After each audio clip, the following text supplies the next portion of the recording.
जय जिजाऊ. मी इंदू गायकवाड. हिरकणी बुरुज माझं साम्राज्य या बुरुजावर आपलं स्वागत आहे. वेगळा विषय आहे तो आहे आपल्या जीवनाच्या बदलाचा, जीवनाकडे बघण्याच्या दृष्टिकोनाचा, आजूबाजूच्या सर्व घटकांकडे बघण्याच्या दृष्टिकोनाचा. हा बदल हा अगदी छोट्या छोट्या गोष्टींपासून तर अगदी मोठ्या मोठ्या गोष्टींपर्यंत असतो. आपल्या लक्षातही येत नाही की आपण किती बदलत असतो. दररोज बदलत असतो, नव्याने जन्मत असतो, नव्याने मरत असतो आणि नव्याने पुढे वाटचाल करत असतो. सगळं काही नव्याने आयुष्य जगत असतो आपण. पण आपण इतक्या बारकाईने आपल्या स्वतःच्या आयुष्याकडे बघत नाही आणि स्वतःकडे पण बघत नाही. त्यामुळे आपल्याला या धकाधकीच्या जीवनामध्ये तो आपल्याला लक्षात येत नाही आणि आपण त्याच्या खोलीलाही पोचत नाही की खरंच आपण बदलतोय का काय करतोय. परंतु खरं तर आपण बदलत असतो. याकडे आपल्याला वेळ नाही बघायला, म्हणून तो आपल्याला लक्षात येत नाही. हा बदल सकारात्मकही असतो आणि नकारात्मकही असतो. परंतु कसं असतं, जेव्हा आपल्याला एखादी समस्या भेडसावते म्हणजे त्याचं तीव्रता आपल्याला जाणवायला लागते, झळ पोचते एखाद्या सुखाची पण आणि दुःखाची पण आणि परिस्थितीची पण. तर त्यावेळेला तो जो चटका बसतो किंवा एखादा अनुभव सुखावह असतो, त्यावेळेला आपल्याला जाणवतं बरं का, आपला सकारात्मक झालेला बदलही जाणवतो आणि एखादा तीव्र चटका बसला तर तो आपल्याला किती भयप्रद आणि वेदनादायी आहे तो सुद्धा जाणवतो.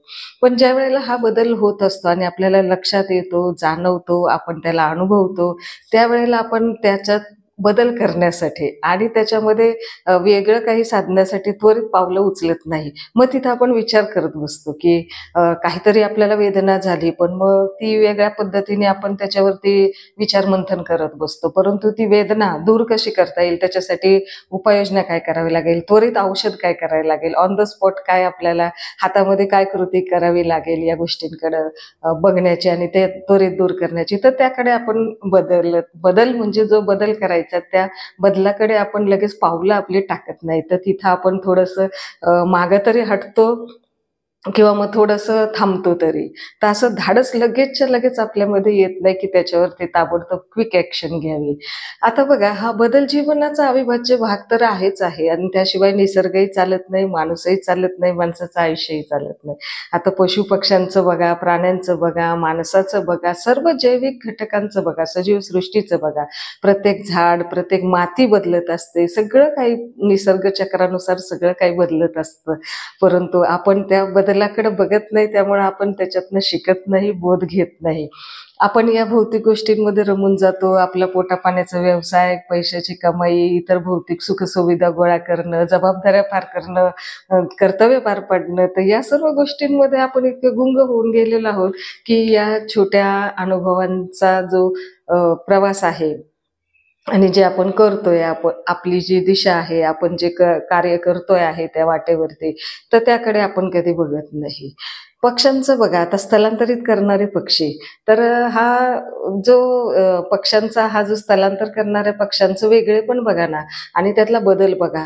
हे पक्षी कसे लगेचच बदलाला सामोरे जात असतात बघा. त्यांचे काही फार मोठे असे आवाढावे असे पंख घेऊन येत नाहीत ते, किंवा वेगळी अशी खूप त्यांच्यामध्ये त्यांचा आकार मोठा होतो, ताकद खूप जास्त येते त्यांना अचानक. त्यांच्या पंखांमध्ये खूप असा जोर येतो की ते त्या उंचीला आणि तेवढ्या प्रवासाची काही काही मैलोन मैल किलोमीटरचं अंतर ते पार पाडून येत असतात, स्थलांतर करत असतात, जगत असतात.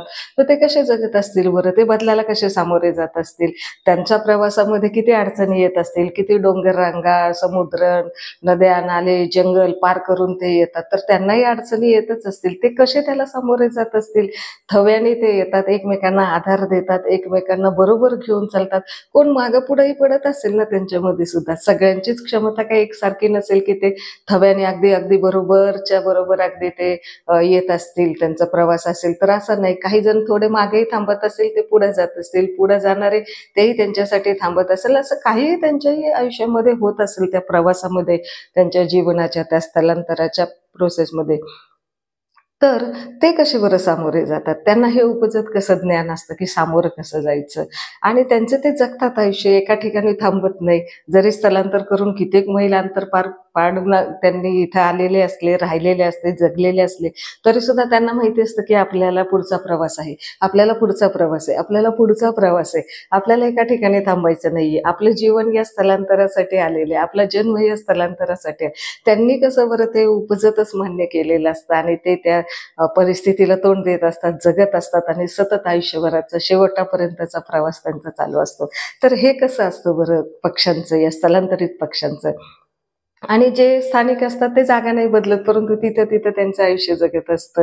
कसं असतं म्हणजे त्यांची मानसिकता म्हणा किंवा त्यांचं नैसर्गिक उपजत ज्ञान म्हणा किंवा काय, तर त्यांना माहिती की आपल्याला इथंच राहायचं, तर त्या परिस्थितीला आणि त्या वातावरण घटकाला ते धरून चालतात आणि तिथं पण ते त्यांचं आयुष्य जगतात. आणि स्थलांतरित पक्षी जे आहे तेही त्यांचा सततचा प्रवास शेवटापर्यंत नेतात आणि तेही जगत असतात. म्हणजे कसं वेगळेपण आहे बघा, वेगळेपण त्यांनी स्वीकारलेलं असतं. तसं माणूस वेगळेपण स्वीकारत नाही. माणूस कुठे बदलायला घाबरतो. हे केलं तर ते कसं करू, तिकडं गेलो, तिकडं माझे स्थलांतर झालं, मी तिकडं बदललो, तिकडं जाऊन काही माझं झालं तर कसं होईल. म्हणजे ह्या बदलाला स्वीकार करायला माणूस घाबरतो किंवा थांबतो, त्याच्यात वेळ वाया घालवतो आणि त्याच्यावरती फक्त विचारविनिमय आणि आपलं मंथनच करत राहतो आणि पुढची दिशा हरवून जातो, मार्गस्थ होण्याचं तो थांबतो. तर हे असं थांबायचं नाहीये, त्या बदलाला स्वीकारायचं. ती क्षमता तुमच्यामध्ये असते, तर त्या क्षमतेकडे बघायचं आणि थांबायचं नाही. सतत सतत मार्गस्थ होत राहायचं, नव्यानं सामोरं जायचं या बदलाला. नदीचं पण बघा आता उदाहरण. नदी पण अशी उन्हाळ्यामध्ये आटलेली असते, तिच्याकडे बघून असं वाटतं का की ही नदी आहे? पार अगदी तिचा तळ दिसतो, भेगा पडलेल्या असतात पात्रातल्या त्या जमिनीला, कुठं कुठं असं डबक्यासारखं थोडं थोडं थोडं पाणी साठलेलं असतं. तिथं सजीव मासे नसतात, काही गवत नसतं, काही नसतं. म्हणजे असं वाटतही नाही की ही नदी आहे. आपण सहजपणे त्या नदीच्या पात्रातून आपण चालत चालत जाऊ शकतो, पण तेच जर पाणी असेल तर हिंमत करेल का माणूस त्याच्यातनं चालत जायची? त्याला पोहतच जावं लागेल. मग तेव्हा माणसाने कसं स्वतःचा विचार केलेला असतो की आता पाणी आहे ना नदीमध्ये, तर आपल्याला इथं पोहून जायचंय. आणि ज्या वेळेला पात्र कोरडं ठणठणीत असतं, भेगाळलेलं असतं, त्याच्यावर गवत नसतं, काही मासे नसतात, पाणीच नसल्यामुळे सजीव सृष्टी नसते त्याच्यात, आणि त्यावेळेला माणूस कसा बरं धाडस करतो त्या नदी पात्रातनं चालण्याचं?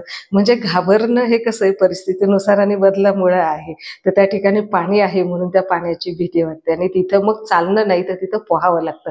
तर हा बदल माणूस कसा स्वीकारतो? मग पाण्यातूनही मग कसा पोहत जाणं, होडीतून जाणं, बोटीतून जाणं, असे काही वेगवेगळे पर्याय माणूस स्वीकारतो आणि त्याच्यातनं तो प्रवास करतो, मार्गस्थ होत असतो. थांबतो का? नाही. पण बदलाला तो त्या ठिकाणी ऍक्सेप्ट करतो. त्याला माहित असतं की इथं आपल्याला आता पोहायचीच तयारी पाहिजे आणि त्यासाठी आपल्याला पोहायला सर्वप्रथम आलं पाहिजे, तर आपण ते पोहू सुद्धा शकतो. तर असा हा बदल जो असतो की नाही, तर हा बदल आपण निसर्गाकडनं पाहून आपण शिकत नाही आणि जरी लक्षात आला तरी त्याच्यासाठी आपण जी वाटचालीसाठी तयारी करायला हवी ती करत नाही. असं वन्यजीव म्हणा, माणूस म्हणा, पशु पक्षी प्राणी हे जे सगळे आहेत की नाही, हे कसे सहजपणे निसर्ग नियमानुसार, उपजत ज्ञानानुसार बदलाला सहजपणे सामोरे जातात, स्वीकारतात, जगतात, इतरांनाही जगवतात, त्यांच्या क्षमता डेव्हलप करतात, त्यामध्ये पारंगत होतात. काही नसेल जमत तर ते त्यांच्यामध्ये बळ आणायचा प्रयत्न करतात, त्यासाठी सगळे मार्ग अवलंबतात. तसंच माणसाने सुद्धा या बदलांकडे बघितलं पाहिजे आणि स्वीकारलं पाहिजे. हे बदल जर स्वीकारले ना तर आयुष्य बदलतं. आणि जर या बदलांकडे फक्त बघतच बसलं, बघ्याचीच भूमिका घेतली, आजूबाजूचं निरीक्षण केलं नाही, समाज घटकांकडे बघितलं नाही, निसर्गाकडे बघितलं नाही, फक्त भौतिक सुखामध्ये आणि भौतिक दुनियेमध्येच जर गुरफटून राहिलं, तर आयुष्याचा बराच काळ असा फार पुढे निघून जातो आणि त्यावेळेला असं माणसाला वाटतं की अरे च्या, आपलं जगायचंच राहिलं, आपलं अनुभवायचंच राहिलं. आपण जगत होतो परंतु आपण त्या जगण्याकडे कधी बघितलंच नाही. आपण फक्त दुसऱ्याच दुनियेमध्ये मशगूल होतो. आणि या बदलामधून माणूस प्रत्येक वेळी, प्रत्येक क्षणी हा शिकत असतो, काहीतरी बोध घेत असतो, काहीतरी तो आंतरबाह्य विकसित होत असतो. तर हा पुस्तकातला, अभ्यासातला जसा बदलला असतो, तो काय करतो, आपल्याला फक्त शिक्षणातला बदल घडवून आणतो. शिक्षण एक एक इयत्ता पुढे जात असतो, त्यामध्ये वेगवेगळे विषय शिकत असतो, वेगवेगळा अभ्यास करत असतो, वेगवेगळा स्वाध्याय सोडत असतो, वेगवेगळ्या प्रश्नपत्रिका सोडवत असतो, डिग्री घेत असतो आणि उच्च शिक्षित होत असतो. तो शिक्षण क्षेत्रातला तो त्याचा बदल स्वीकारत असतो. तिथेही पाठ्यक्रम बदलतो, 3-4 वर्षांनी, 5 वर्षांनी, काही फॉरेन लँग्वेज शिकतो, सगळाच बदल तो शिकतच असतो आणि करतच असतो.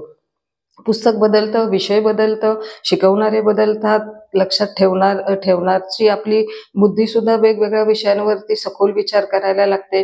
त्या शिक्षणावर मन केंद्रित होतं, त्याच्या अभ्यासामध्ये कडून जातो, त्याच्यातला बदल आपण बघत असतो, तो स्वीकारतो. हे सर्व बदल जे आहे ना, शिक्षण असो, जगणं असो, जगवणं असो, निसर्गामध्ये राहणं असो, आपल्या कुटुंबात राहणं असो, आपल्या प्रत्येक गोष्टीमध्ये, आपल्या जीवनामध्ये बदल हा प्रत्येक ठिकाणी होत असतो. आई सुद्धा आपली घरी स्वयंपाक करते. ती पण सतत आपली रेसिपी, ही भाजी कशी करायची, ती भाजी कशी करायची, हे सतत बदलून बदलूनच करत असते ना. वांगे बटाट्याची भाजी ती नेहमीसारखी आपली फोडी करून करते, परंतु त्यामध्येही ती सतत बदल करत असते. तिला असं वाटत असतं की हे बदलावं, याचा काहीतरी पराठा करून बघावा, याचं काहीतरी पुरी करून बघावी, याचं काहीतरी वेगळं काही थालीपीठ वगैरे करता येतं का, काही करता येतं का. तर या ठिकाणी ती सतत तिच्या हातून काहीतरी ती त्या वस्तू वेगवेगळ्या टाकत असते, त्या वेगवेगळं घटक ते एकत्र करत असते, चवीसाठी वेगवेगळे पदार्थ टाकते. त्याच्यानंतर जास्तीत जास्त मेहनत सुद्धा, काही पदार्थ करायला मेहनत जास्त लागते, काही पदार्थ करायला पटकन होतात. गाईचं असेल तर आई पटकन काहीतरी एखादा पदार्थ पटकन होईल, झटपट रेसिपी, तसा ती बघत असते. पण बदल करते ना, की आता मला वेळ कमी आहे, मला ऑफिसला जायचंय, मला डबा द्यायचा, आणि त्यावेळेला आई पटकन काय करते, की पटकन काय होईल असं बघते. म्हणजे त्या ठिकाणी ती क्विक बदल ऍक्शन घेते ना हातामध्ये. म्हणजे बदलाला ती सामोरी जाते ना, की मला आता वेळ कमी आणि कमी वेळेत मला हे सगळं करायचंय आणि ते पण चांगलं करायचं. तर त्यावेळेला आई कशी बरं ताबडतोब आपली क्विक ऍक्शन घेते, बदल करते. आणि तिला जर करायची असेल चांगली भाजी, तर त्या ठिकाणी ती आपली साधी फक्त भाजी करते आणि ती त्या ह्याच्यातनं झटकन मोकळी होते आणि तिच्या कामाला ती मार्गस्थ होते. तर असा माणूस बदलत असतो, आपल्या लक्षात नसतं त्या गोष्टी. आपल्याला आजारपण सुद्धा, आजारपण आल्यावर कडू औषध नको असतं आपल्याला, काहीतरी आपल्याला जेवण सुद्धा जात नसतं, मळमळतं, गरगरतं, चक्कर येते आणि खावंच वाटत नाही, अन्नावरची वासना उडते. तर अशा वेळेला आपल्याला ते नकोसं वाटत असतं, परंतु आपल्याला मनात काय असतं, की आपल्याला बरं व्हायचंय, आपली परीक्षा जवळ आलेली आहे, आपलं ऑफिसचं काम वाढलेलं आहे, आपल्याला इकडचं आपल्या बिझनेसचं ती मीटिंग घ्यायची आहे, आपल्याला कुठं बाहेर टूरला जायचं आहे, किंवा आपल्याला काही ऑडिटला जायचं आहे, आपल्याला कुठल्याही गोष्टी करायच्या असतात, तर आपल्याला टणटणीत होणं गरजेचं आहे. मग आपण तसंच ते आजारपण घेऊन आणि विवळत बसत नाही या ब्लँकेटमध्ये. तर आपण काय करतो, झटकन बदलाला सामोरे जातो आणि आपल्यामध्ये काय करतो मग, कडू औषध असो, इंजेक्शनचं असो, सलाईन असो, काही असो, तर ते आपण ते करायला तयार होतो. त्याची ती पचवतो ती औषधं, त्यासाठी खातो. किती मळमळलं, उलट्या होऊन बाहेर पडलं, तरी पण आपण ते औषधं पोटात जिरवायची म्हणून आपण खातो. काही असेल ते आपलं फिका असो, आळणी असो, कसंही असो, करून ते आपण पोटात 2 घास घालतो आणि लवकर ठणठणीत बरं होण्याचा प्रयत्न करत असतो. हा बदल कोण, आपल्याला बाहेरून कोणी आणून घालत नाही, आपण स्वतः करतो. का, तर आपण मनाची तयारी करतो. मनाची तयारी का करतो, तर आपल्याला बदल हवा असतो. आपल्याला तिथंच राहायचं नसतं, कोणालाच तिथं राहायचं नसतं, कोणालाच कायमची गरिबी नको असते, कोणालाच काय नापास व्हायचं नको असतं, त्याला पुढं शिक्षण घ्यायचं असतं, पुढं नोकरी व्यवसाय वाढवायचा असतो, कोणालाच दुखण्याला कुरवाळत बसायचं नसतं, कोणाला सतत रडायचं नसतं, कोणाला सतत वाईट व्यसनांमध्ये गुरफटून राहायचं नसतं, कोणालाच वाईट गोष्टी करायची इच्छा नसते, कोणालाच वाईट कोणाचं व्हावं ही भावना नसते, आणि कोणालाच असं कोणाला तरी असं अडवणूक करणं आणि कोणाचा छळ करणं, वाईट संगत करणं, असं कोणालाच वाटत नसतं. बदल हवा असतो प्रत्येकाला. फक्त त्या ठिकाणी आपण ऍक्शन काय घेतो, विचारच करत बसत नाही ना, तर झटकन सामोरं कसं जातो त्याला आणि त्यातून छान कसं नवनिर्मिती करतो, याकडे माणसाने अगदी जोशपूर्ण आनंदाने आणि प्रफुल्लतेने बघितलं पाहिजे. सदाफुलीचं हास्य, सदाफुली कशी सतत फुलत असते, तिला नसतं माहिती की मला पाणी कमी पडतंय, मला काही जास्त, मला काही संरक्षण आहे की नाही, काही नाही. तिची ती फुलत असते, हसत असते, उमलत असते, रोज नव्याने जगत असते. सदाफुलीसारखं तिचं सुंदर आयुष्य ती जगाकडे पाहत असते. केवढंसं फुल असतं, अगदी छोटं सदाफुलीचं फुल असतं, परंतु ती सदा हास्य असतं तिचं. ती जेव्हा उमलते त्यावेळेला, तिचं जोपर्यंत ती कोमेजत नाही तोपर्यंत तिचं उमलणं आणि तिचं असणं, तिचं अस्तित्व बघा, सदाफुली हास्यासारखं. तुम्ही कधीही बघा, जोपर्यंत ती त्या झाडावरती उमललेली तोपर्यंत ती सदाफुलीसारखी असते. तर हे सदाफुलीसारखं जगणं, सदाफुलीसारखं हास्य, बदलाला स्वीकारणं, वातावरणाला स्वीकारणं, परिस्थितीला स्वीकारणं, सजीव सृष्टीला स्वीकारणं, आपल्या कुटुंबाला स्वीकारणं, आपल्या अवतीभोवतीच्या घटकांना स्वीकारणं, हे स्वीकारणं माणसाच्या हातामध्ये असतं. फक्त त्याच्यासाठी वेळ नाही वाया घालवायचा, त्याकडे जास्त विचार नाही करत बसायचा, आहे ती परिस्थिती झटक्यात स्वीकारायची आणि बदलाला सामोरं जायचं. तर तिथं असं विरंगुळा करायचा नाही किंवा जास्त त्याच्यावरती काथाकूट करत नाही बसायचं, त्याचं अगदी चिवडत नाही बसायचं, कसं होईल, काय होईल, काय होईल, याच्यामध्ये ती संधी आणि ती वेळ निघून जाते. आणि त्यावेळेला मग जर असं विचार करत बसल्यानंतर पुन्हा तुम्ही दुसऱ्या संधीची वाट बघत बसणार, पुन्हा कधी वेगळी वेळ येईल, पुन्हा कधी मग मी त्याला कशी सामोरे जाईल, कसा सामोरे जाईल. तर हे असं विचार करत करत आणि याचा त्याचा सल्ला घेत आणि वेगवेगळी पुस्तकं शोधत, वेगवेगळ्या गोष्टी सर्च करत आणि त्याच्यामध्ये माणूस त्याला कसा बरं वेळ वाया घालवतो. पण हेच जर त्यांनी स्वतः आपल्याला, चला मी आता बदलायला स्वीकारायला तयार आहे आणि मी ही आता ॲक्शन ऑन द स्पॉट घ्यायला तयार आहे, अशी जर तयारी दाखवली तर कुठल्याच गोष्टी रेंगाळणार नाहीत. त्या सगळ्या तुमच्या चांगल्या असतील, वाईट असतील. अर्थात बदल हा जो होणार आहे त्याची खात्री नसते. आता प्रवास करणाऱ्या पक्ष्यांना बघा ना, त्यांना खात्री असते का की आपल्याला पुढं पर्वत रांगा, समुद्र, अडथळे, वादळ होणारे, भरदार पाऊस येणारे, बर्फ असणारे, ते आपल्याला संपवू शकतात, आपल्याला अडचणी येऊ शकतात, हे त्यांना माहीत असतं का? नसतं. त्यांना फक्त काय माहीत असतं? मार्गस्थ होणं, प्रवास करणं. कारण आपण स्थलांतर करणारे पक्षी आहोत, त्या प्रजातीमध्ये आपण जन्मलेलो आहोत. तर आपल्याला ते चुकलेलं नाही, आपल्याला त्या निसर्ग नियमानुसार आपल्याला जगायचं आहे. तर त्या ठिकाणी ते करतात का विचार? त्यांच्या पंखात तेवढी मजबूती घेऊनच ते जन्माला येतात की नाही? ती मजबूती त्यांची असते, ती काही कमी जास्त होत नसते. परंतु परिस्थितीला आणि बदलाला कशी टक्कर द्यायची आणि त्याच्यातनं मार्गस्थ कसं व्हायचं, हे ज्ञान त्या स्थलांतरित पक्ष्यांना असतं. नदीला हे माहीत असतं की आपल्याला प्रवाही व्हायचं आहे.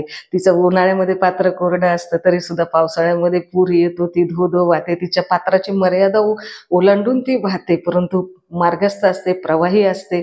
धरणाचं पाणी येतं, पावसाचा पाऊस येतो, तुफान पाऊस असतो, तुफान वादळ वारा असतो, नदी मार्गस्थ होत असते. तिच्या पाण्याच्या प्रवाहाला, वेगाला घेऊन ती दगड दोंड्यातून धबधब्याच्या रूपाने वाहत असते, परंतु ती थांबत नाही. निसर्ग हा असा कुणासाठी कधी थांबत नसतो. थांबतो कधी? ज्या वेळेला वातावरण तसं असतं. पाऊस नसेल तर त्यावेळेला नदीच्या पात्रात पाणी नसतं, तर नदी त्यावेळेला थांबते. म्हणजे काही ती तिथं नष्ट होते असं नाही. तिचं उघडं पात्र झालं तरी ती त्याच्याबद्दल दुःख उगाळत बसत नाही की मी आता पाणी संपलं माझं, मग मी आता परत वाहणारच नाही, मी आहे तशीच आहे, मला आता लोक बघून हसतायत त्याचे, ही काय नदी आहे, याच्यात काय पाणी नाही, ही काय डबकं झालंय, असं कुठं. परंतु ती जेव्हा पूर येतो नदीला आणि ती जेव्हा तुफान वेगाने मार्गस्थ होते, त्यावेळेला तिला बघून लोक घाबरतात का, अरे आपण उन्हाळ्यामध्ये तर ही काय नदी होती, याच्यात काहीच नव्हतं, खडकाळ मुरमड आणि जमिनीला भेगा पडलेली अशी ही नदी होती आणि काय तिची अवस्था बघवत नव्हती अशी. आणि तेच लोक जेव्हा ती प्रवाही होते, जेव्हा ती पुरा घेऊन पाण्याचा साठा घेऊन वाहत असते मार्ग, तेव्हा मात्र धडकी भरते याच लोकांची तिच्याकडे बघून. का? तर तिचा वेग, तिचा प्रवाह, तिचं मार्गस्थ होणं हे त्यांना भीतीदायक वाटायला लागतं. तर असा प्रवाह आणि वेग असेल माणसाला, तर आपल्याला इतरांची काळजी करायची गरज नाही. इतर जण आपल्याला आपल्या अडीअडचणीच्या काळामध्ये, आपल्या संकट काळामध्ये, आपल्या दुष्काळी जीवनामध्ये जर हसत असतील, आपल्याला नावं ठेवत असतील, आपल्याला काही जर बोलत असतील, आपल्याला डिवचत असतील, आपला अपमान करत असतील, आपल्या बाबतीमध्ये काहीही करत असतील, त्या गोष्टींकडे दुर्लक्ष करायचं. दुर्लक्ष करायचं म्हणजे बदल स्वीकारायचा. बदल स्वीकारायचा. आपण स्वतःला समजवायचं की हा बदल होणार आहे, हा बदल होणार आहे. आपल्यामध्ये सुद्धा काही संकट काळ, परिस्थिती ही बदलणारी आहे. तर तो जो काळ आहे, तो काळ आपल्याला लढायचा असतो. तो आपल्याला मार्गस्थ होण्याचा तोही काळ असतो. तो शांत बसण्याचा काळ नसतो, तो संपल्याचा काळ नसतो. तर तोही एक मार्गस्थ होण्याचा काळ असतो. तोही एक बदलाचा प्रवाह असतो. तो थांबलेला नसतो. प्रवाह तोही असतो माणसाचा. तर या गुप्त प्रवाहाकडे, हा थांबलेल्या प्रवाहाकडे, या थांबलेल्या बदलाकडे आपण बघत नाही. आपण काय म्हणतो, संपलं लगेचच, माझी ताकदच संपली, माझी ऊर्जाच संपली, मी सांगून सांगून थकलो, काही बदल होत नाही, काही करत नाही, मलाही काही होत नाही, मला पण स्वतःला मी समजवलं मला हे करायचं नाही, तरी पण मी स्वतःला पण सांगून सांगून थकलो, परंतु काही होत नाही. पण तसं नसतं. ती वेळ फक्त बदलाची असते, पण तो बदल आपण बघायचा उघड्या डोळ्यांनी आणि त्या बदलातून परत नंतर दुसरा बदल होत असतो. तो मार्गस्थ होण्याचा बदल असतो. तो बदल कसा असतो? थोडा काळ थांबण्याचा असतो, थोडा आपल्याला धीर धरण्याचा तो काळ असतो. परंतु तो काळ जेव्हा बदलतो त्यावेळेला आपण मार्गस्थ होत असतो. तर मानसिकता हेच ठेवायची की बदलाची मानसिकता ठेवायची. मग तो बदल सकारात्मक असो, नकारात्मक असो, थांबलेला असो, कसाही असो, परंतु तो बदल हा होणार असतो.